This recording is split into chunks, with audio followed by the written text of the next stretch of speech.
Good morning, everyone. Thank you so much for being here today. I'm very excited to open up this wonderful day and also to present the prototype Citizen Tales Commons. So basically what I'm going to do today, but first of all, thank you also to my advisor, to the members of my thesis committee, to my cohort, to my friends, the members of the Citizen Tales, my family, my friends, everybody. Thank you so much for making this possible. So what I'm going to do today is I'm going to present this model. You should all have one card along. Maybe it's in that table. I had about 20. So this is the prototype that has the title, Citizen Tales Commons. And Tales stands for translators, artists, ludics learners, explorers, storytellers. So I'm going to tell a story about this prototype by trying to answer the basic questions: who we are, what we do, what we offer, where, how, and when. And this is the overview of the presentation. And this is the website that I have created, which holds everything together. And this is the link to that. So, starting with who we are. We are basically a group of adjunct faculty members who lost our voice, and independent scholars who lost our voice in today's academia.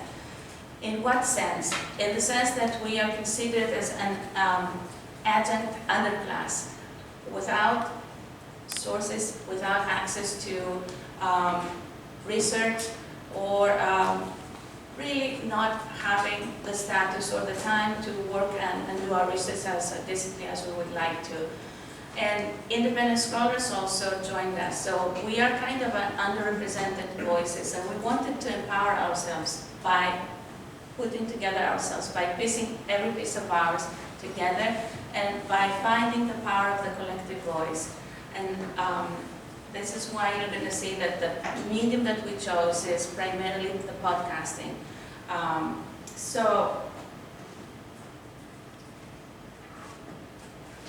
what we offer? We offer an open platform, a platform basically of open communication, cross-pollination, and creative scholarship. And we do this in a multimodal way. That's why we have here, for instance, all the various ways that we work together. So by doing this, we hope that we will create a new model of generating new knowledge and also disseminating it. And we have this idea that this should be a holistic platform of production and dissemination of knowledge. And that's why we chose the symbol of the Ouroboros, which is the Gnostic symbol of self-contained and renewing knowledge. So, more specifically, we offer this multimodal platform of open communication, both spatial and virtual, that is facilitated by the website and, as I said earlier, by the podcasting.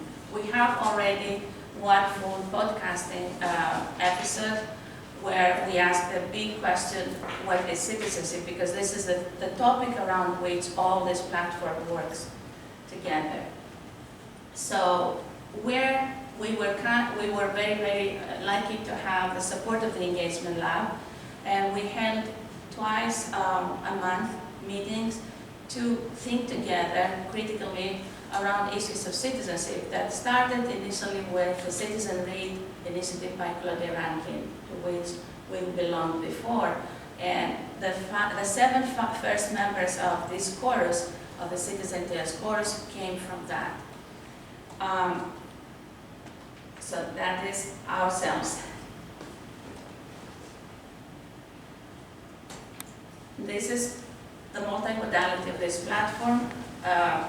Podcasting, workshops, lectures, creative scholarship and publications, a new journal is coming soon through the Cervena Barba press, a small press that joined us and will support our journal.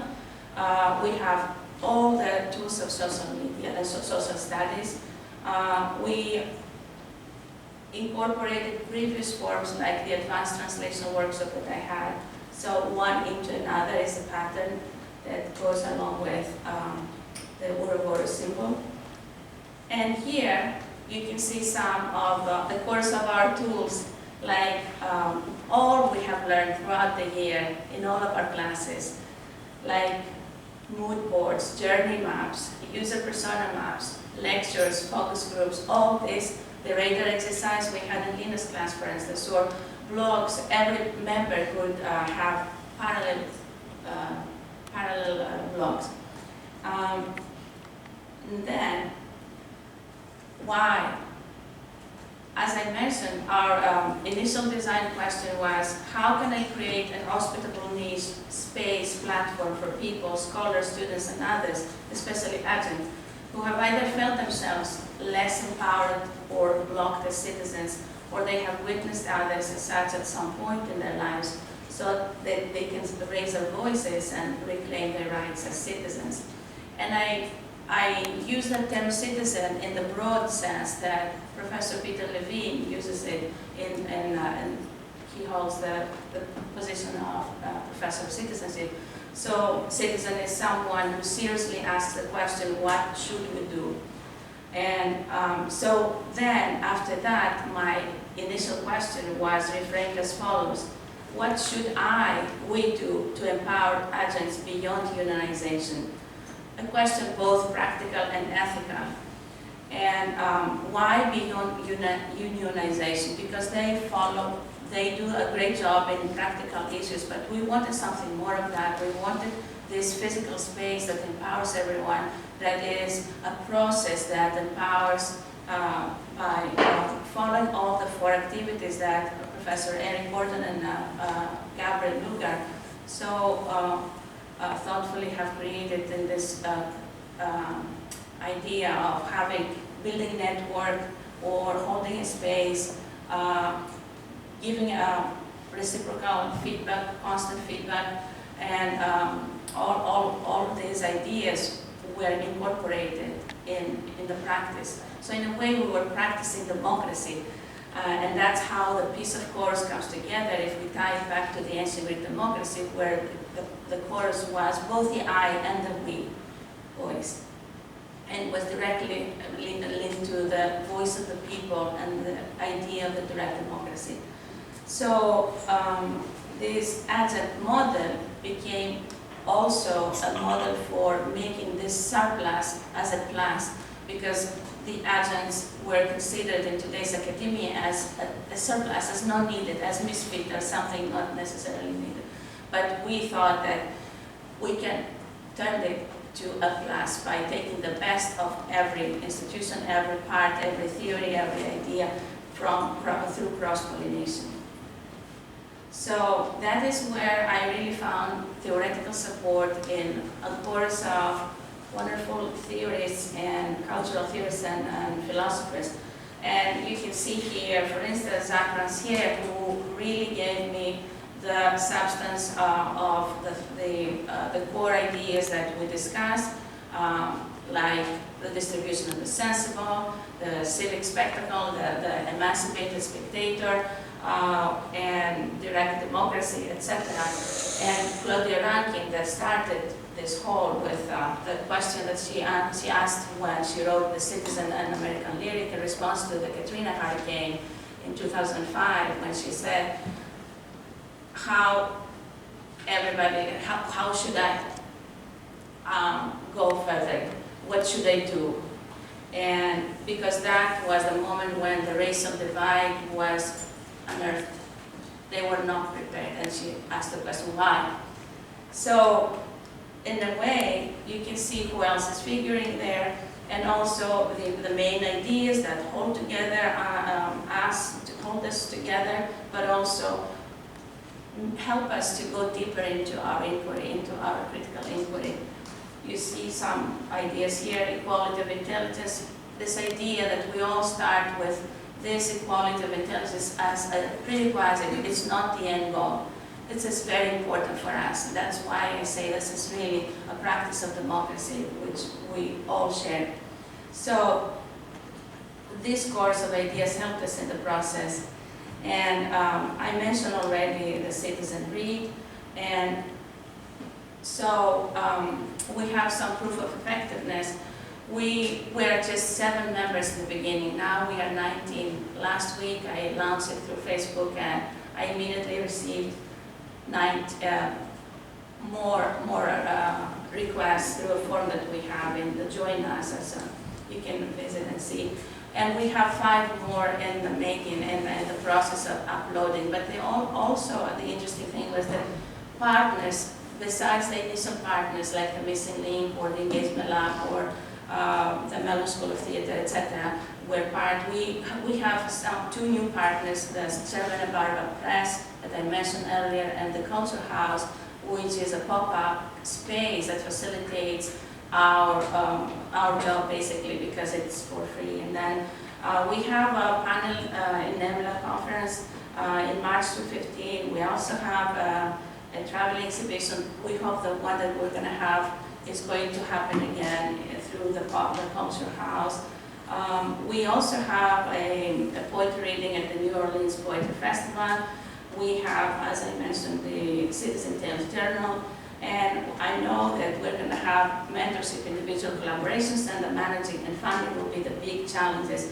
So lessons we learned. We learned that working as a Greek chorus helps us practice democracy, raise both our individual voices and collective voice, and podcasting works miracles. And this is the transformative power of the collective voice. So in that way, we can really turn the surplus of the adjunct faculty or independent scholars to a plus in academia. Thank you.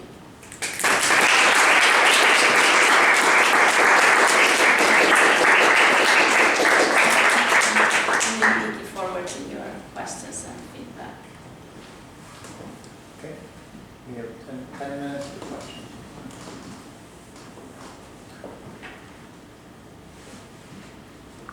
I can start with one.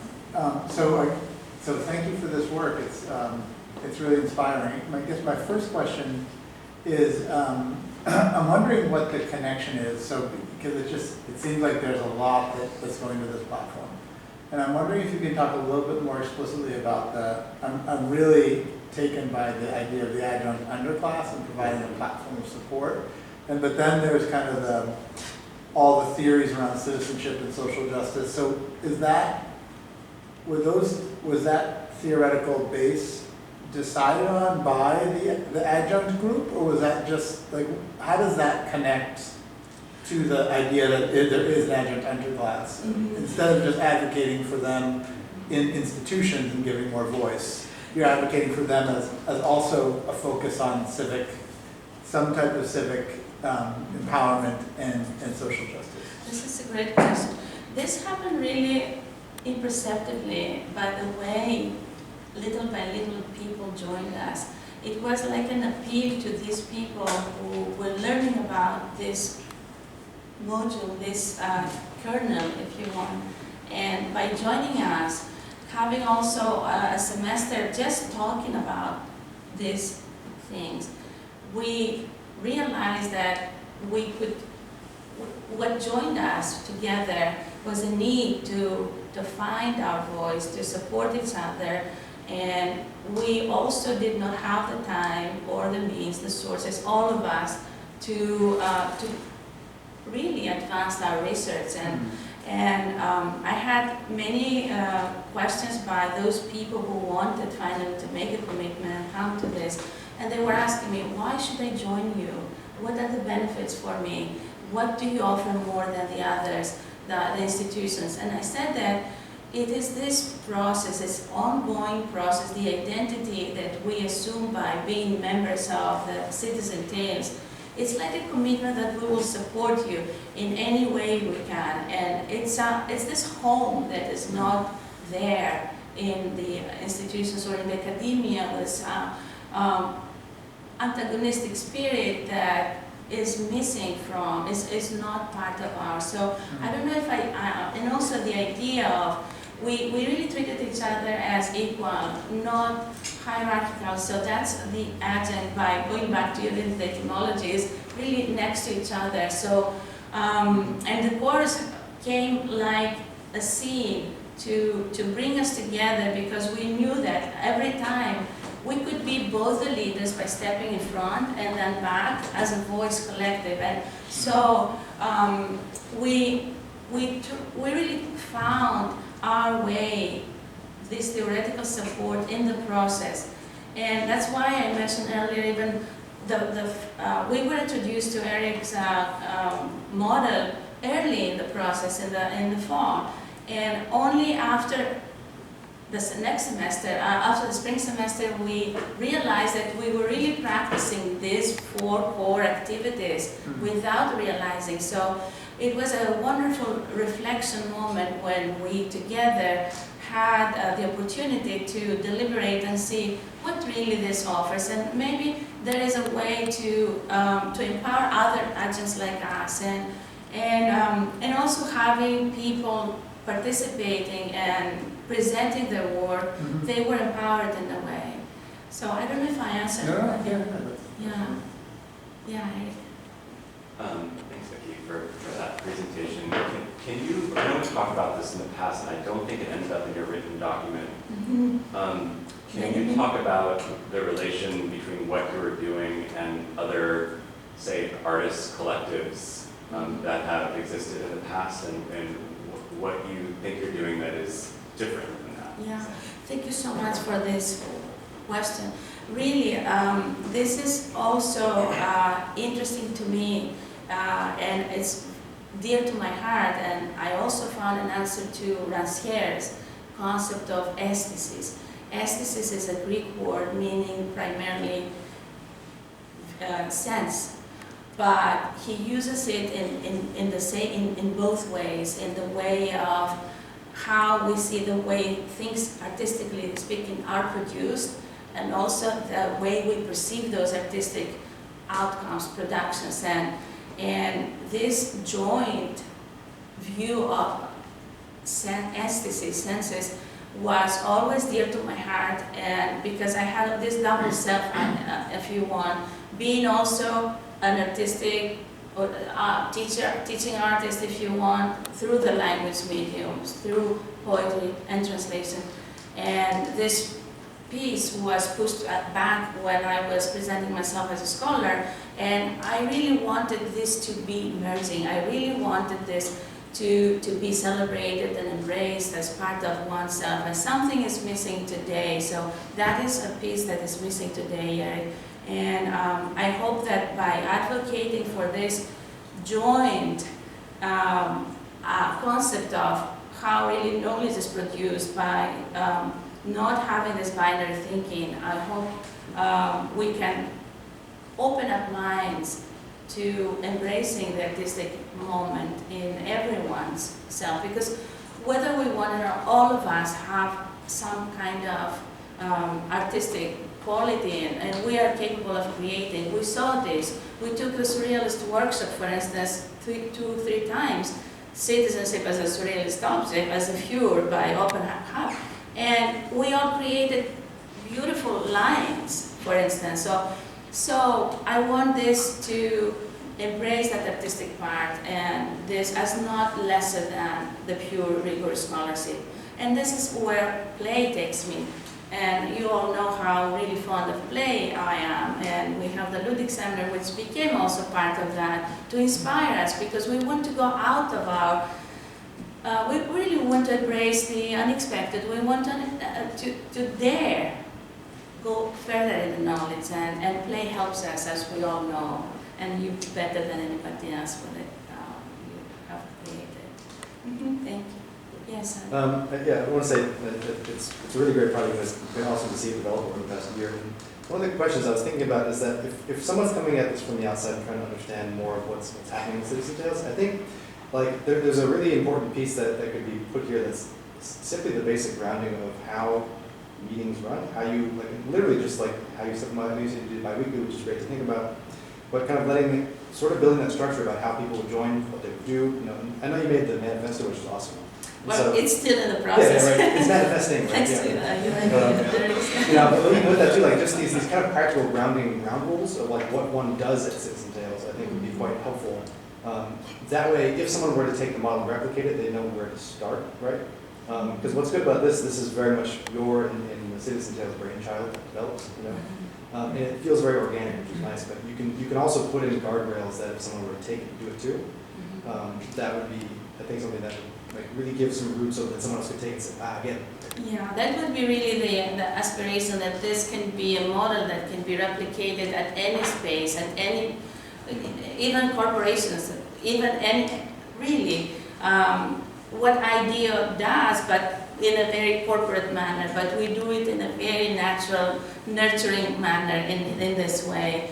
And what we're hoping is to develop the podcasting series by also creating something new that is not in the podcasting industry right now, so based on my research. So what we really want to show, and in my thesis I have a piece like showing the microstructure of the podcasting as a macrostructure of the Citizen Tales, which is starting with a research question, finding people, asking them, what do you think citizenship is, or at the most unexpected spaces, whether this is a jury duty hall or whether this is a bar or whatever. So really embracing the everyday and then going deeper into questions, critical thinking, inviting people who have expertise to tell us their own, to share with us their ideas, or like we did, we had this wonderful cohort running wonderful workshops and empowering each other. Also, we show in this podcast how we created within the workshops, how the workshops run, and what the outcome is coming out of this. Like, we created a poem and a silent by all, like another surrealist idea. The poem is made by all, not by just one person. And how is this created? By a whole recycling process, and this is playful, and this is really empowering, and this is a way of being in the world, going back to the Miguel Secar idea of playing is a, so being a Citizen Tales member is a way of being in the world, I would say. So, yeah, I would hope that this would be happening. So, yeah. I'm wondering, so thinking about like the T translator part of the tales, and also thinking about like as somebody who's experienced the Citizen Tales meetings and how powerful they are, and also knowing that so much of what goes, or like where a lot of the power in those meetings is the collective energy, or what happens between us kind of like on an affective level, and thinking about trying to translate that experience to communicating or explaining what that's like to a group of people when so much of it is kind of like non-rational or based on like this emotional, intuitive, affective form of connection. I'm wondering if you feel anything gets lost in translation in trying to explain to people who have never experienced it as opposed to what it feels like to experience it. Does that make sense? Definitely, it is a part that is there. So that's why we invite people to experience firsthand by joining us. So this is really open to anybody, and they can come and they can feel whether this is good for them or not. But even with the development of the Zoom room, maybe they can still expand and they can still feel something that is happening in here. But going back to this is really a very important point, because care is really at the heart of this.